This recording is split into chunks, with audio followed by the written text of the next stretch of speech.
Welcome guys, mulai dari channel. Jangan lupa tekan subscribe dan nyalakan lonceng. Assalamualaikum warahmatullahi wabarakatuh. Welcome to my channel. Pada video kali ini kita akan melanjutkan pembahasan untuk soal SKB CPNS Guru IPS tingkat SMP. Pada video kali ini kita akan membahas 10 nomor soal untuk lingkup geografi. Adapun submateri yang akan menjadi pembahasan kita pada video kali ini adalah interaksi antara negara Asia dengan negara lainnya. Adapun materi ini bisa kita dapatkan di kelas 9 semester 1 untuk mata pelajaran IPS terpadu. Baik, langsung saja kita ke soal yang pertama. Benua terluas di permukaan bumi adalah A. Afrika, B. Amerika, C. Asia, D. Eropa. Oke, baik. Oke, bisa sebenarnya kita langsung jawabannya adalah C. Asia. Oke, pembahasannya. Oke, bisa kita lihat di sini dari yang pertama benua Australia 8,6 juta kilometer persegi. Benua Afrika 30,37 juta kilometer persegi. Sedangkan benua Amerika 42,55 juta kilometer persegi dan benua Asia 44,58 juta kilometer persegi. Oke, di sini menunjukkan bahwa benua paling besar atau terluas di dunia adalah benua Asia, sedangkan benua paling terkecil yaitu benua Australia. Oke, lanjut ke soal berikutnya. Benua Asia dan Eropa sebenarnya masih satu daratan, namun kemudian masing-masing dianggap sebagai sebuah benua. Alasan Eropa dan Asia dianggap sebagai benua yang berbeda adalah A. Perbedaan bentuk muka bumi, B. Perbedaan iklim, C. Perbedaan budaya, D. Perbedaan flora dan fauna. Oke, apa kira-kira yang membuat sehingga benua Asia dan Eropa itu dianggap berbeda meskipun mereka itu ternyata satu daratan? Ya, di sini ternyata yang membuat mereka berbeda yaitu dari budayanya.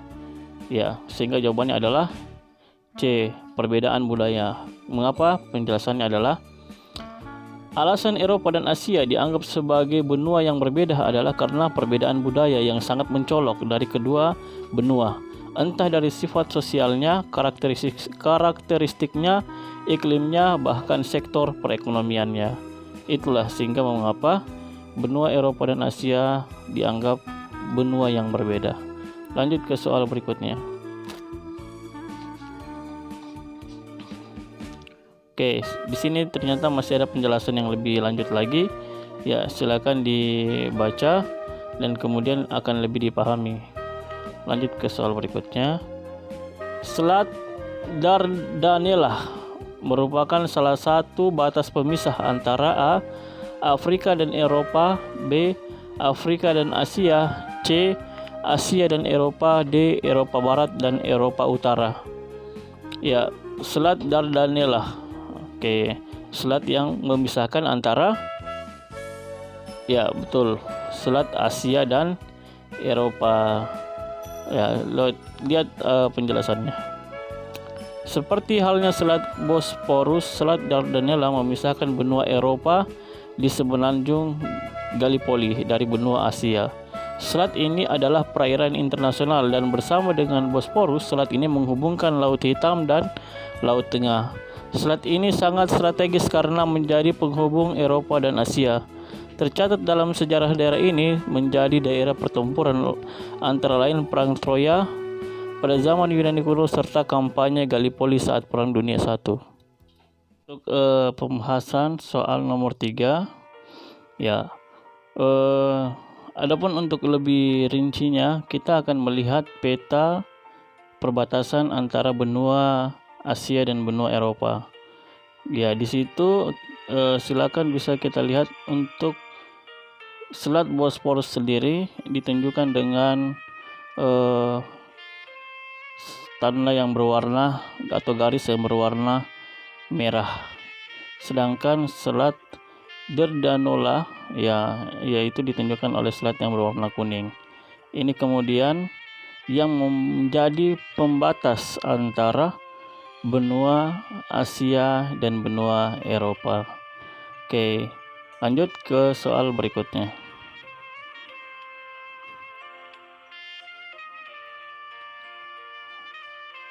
Oke, kita lanjut. Jepang mengalami penurunan jumlah penduduk. Hal tersebut terjadi karena A. Adanya peraturan yang membatasi jumlah anak.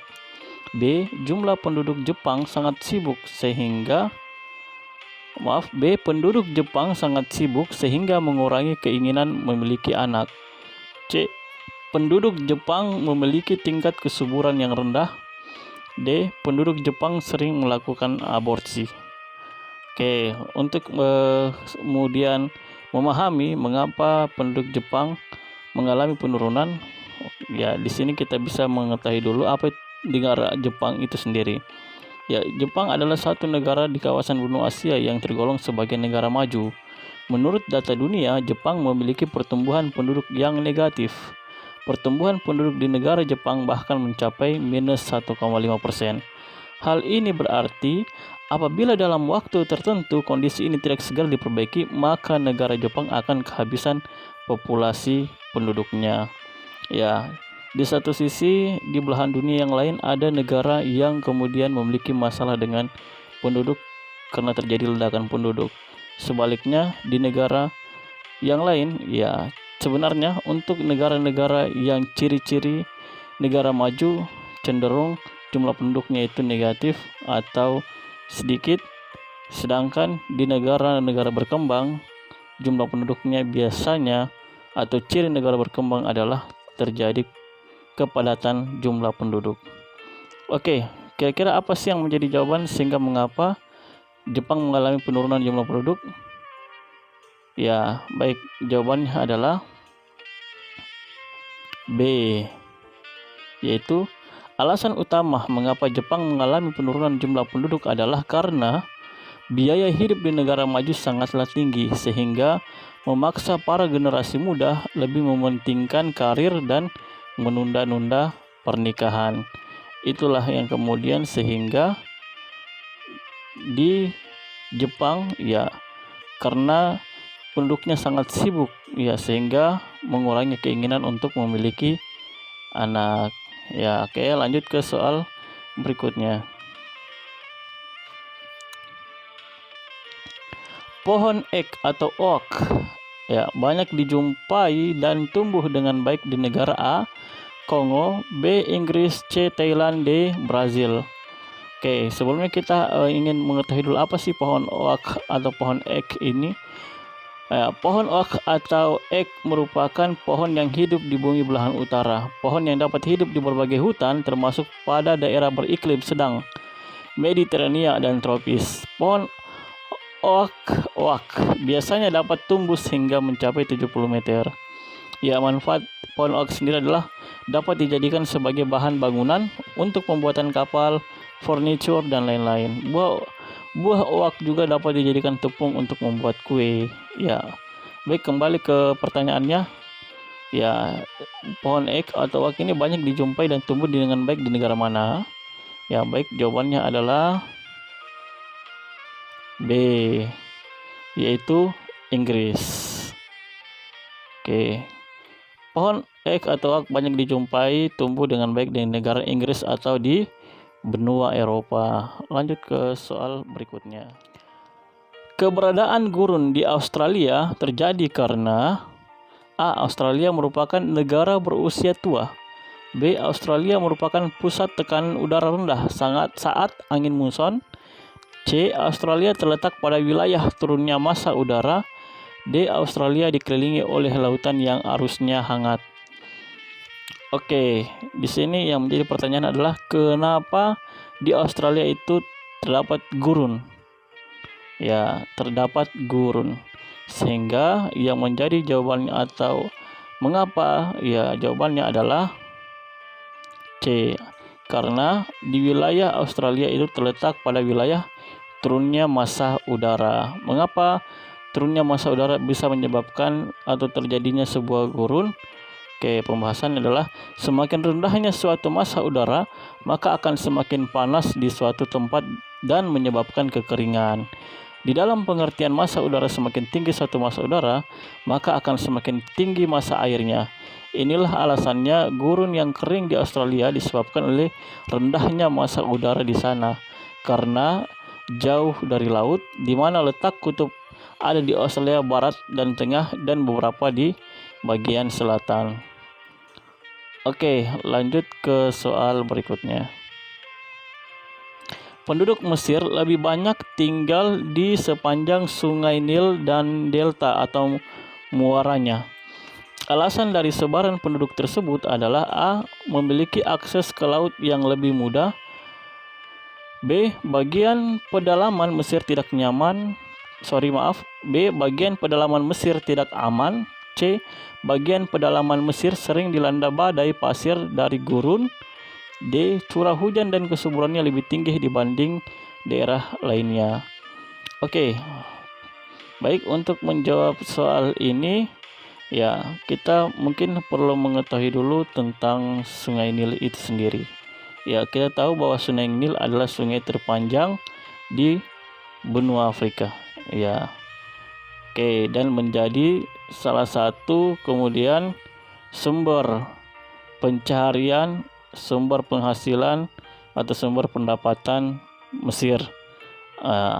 Sehingga ya, mengapa sih banyak yang ingin tinggal di sepanjang Sungai Nil ini? Alasannya adalah D.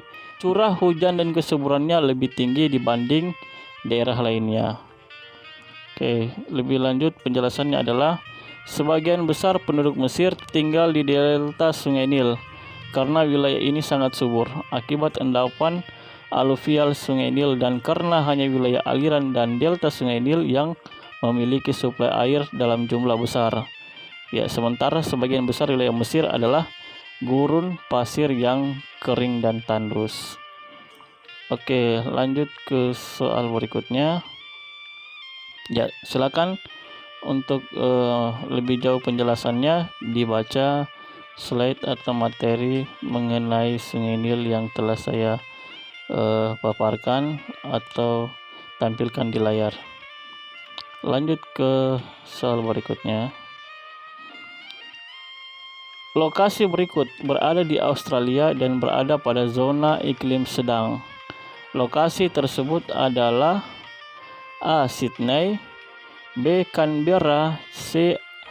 Adelaide, D. Darwin. Oke, yang mana ya lokasi berikut yang berada di Australia dan berada pada zona iklim sedang? Oke, jawabannya adalah C. Adelaide. Ya, Adelaide ini memiliki iklim sedang sama seperti sebagian besar wilayah Perth. Iklim sedang yang ada pada wilayah ini jenisnya lembab dan kering. Oke, itu dia jawabannya. Lokasi pada pilihan jawaban yang berada di Australia yang terletak pada zona iklim sedang adalah Adelaide. Lanjut ke soal berikutnya. Ya, oke, di sini lagi penjelasan yang lebih jauh lagi. Di Australia sendiri terdapat sejumlah iklim, di mana salah satunya adalah iklim sedang. Jenis iklim sedang yang ada di Australia terbagi dua, yaitu iklim sedang lembab ada di wilayah sebelah timur Australia dan iklim sedang lembab dan kering ada di bagian barat. Oke, lanjut. Di antara benua yang ada di bumi, angka kelahiran terendah terdapat di A. Afrika, B. Asia, C. Eropa, D. Amerika. Oke, silakan dijawab. Yang mana? Oke, jawabannya adalah C. Eropa. Ya, sekali lagi, salah satu ciri negara-negara maju yaitu tingkat penduduk atau tingkat kelahirannya yang rendah. Ya, dan kita tahu sebagian atau bahkan seluruh benua Eropa itu termasuk negara maju. Ya, oke, lanjut ke penjelasannya. Di antara benua yang ada di bumi, angka kelahiran terdapat di benua Eropa karena negara-negara di benua Eropa sebagian besar merupakan negara maju di dunia. Negara maju telah menetapkan untuk tidak memiliki anak banyak sehingga angka kelahirannya juga rendah. Itu dia penjelasannya. Lanjut ke soal berikutnya. Oh ya, masih ada penjelasan. Ya, silakan dibaca saja dulu sendiri untuk lebih memperdalam lagi tentang penjelasan mengenai soal nomor 9 ini. Oke, soal nomor 10 atau yang terakhir. Benua yang pertambahan penduduknya lebih banyak karena migrasi masuk adalah karena migrasi masuk adalah A. Australia, B. Asia, C. Afrika, D. Amerika. Oke, silakan dijawab. Ya, langsung saja jawabannya adalah B. Asia. Mengapa? Penjelasannya itu benua yang pertambahan penduduknya lebih banyak karena migrasi masuk yaitu benua Asia. Benua ini memiliki jumlah penduduk terbanyak dengan Cina sebagai negara dengan populasi tertinggi. Oke, ya itu lagi ada penjelasan yang lebih rinci lagi mengapa kenapa benua Asia dikategorikan sebagai benua yang paling tertinggi untuk penduduk migrasi masuknya. Benua Asia yakni benua dengan penduduk terbanyak di dunia dengan Cina sebagai pemilik populasi tertinggi di Asia yaitu kurang lebih 60% dari seluruh penduduk di benua Asia. Asia sendiri memiliki beberapa negara yang termasuk dalam negara dengan populasi penduduk terbanyak di dunia yaitu Cina, India, dan Indonesia. Meskipun saat ini di Cina memiliki populasi penduduk terbesar, tetapi diperkirakan bahwa pada tahun 2028 maka jumlah penduduk terbesar di Asia akan dimiliki oleh India karena mereka berdua memiliki jumlah penduduk kira-kira 1,45 miliar. Banyak orang memilih benua Asia karena wilayahnya yang luas, sehingga mempermudah mobilisasi dan dengan begitu ada banyak lahan yang dapat digunakan untuk membangun usaha dan tempat tinggal. Lagi pula negara-negara di Asia mayoritas masih negara berkembang sehingga mudah untuk digunakan sebagai alat penanaman investasi. Jadi kata kunci mengapa terjadi banyak migrasi masuk yaitu karena banyak orang memilih benua Asia karena wilayahnya yang luas sehingga mempermudah mobilisasi dan begitu ada banyak lahan yang dapat digunakan untuk membangun usaha atau tempat tinggal. Baik, ya itu tadi nomor yang terakhir. Sekian ya dan terima kasih. Silakan dipelajari lebih jauh lagi tentang soal-soal SKB CPNS. Ya, untuk video ini kita tutup dengan ucapan wabillahi taufiq wal hidayah. Wassalamualaikum warahmatullahi